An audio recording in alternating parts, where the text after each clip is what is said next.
Unit 9, Mixed Review, number 10. Which of these tables represents y equals x plus 2.5? So it's all about this equation. And remember, we can switch that around if it helps and say x plus 2.5 equals y.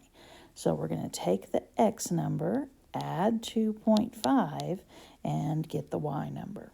So answer choice A has 2 as the x, so I need to do 2. Now remember, a number with no decimal, the decimal goes behind it because that's like 2 whole dollars. So 2 decimal 0 plus 2 decimal 5, that equals 4 and 5/10, not 2 and 7/10 like answer choice A says. So A is out already.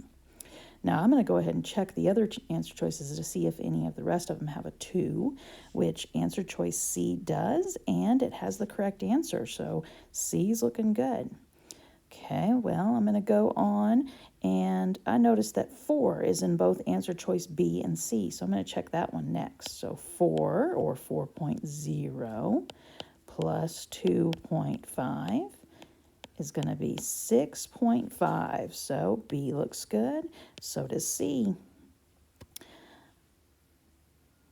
Let's see. I noticed that B and D both have 6. So I'll check that one next. 6.0 plus 2.5 is going to be 5. And 6 plus 2 is 8. 8.5, which makes answer choice B wrong. It is not 4.5. So B is out, and D is out. Take a look at D. It has 6 of 15. They must be multiplying there. So D is out. I'll go ahead and check a couple more on C just to make sure. So 7.0 plus 2.5. I get 9.5, looks good.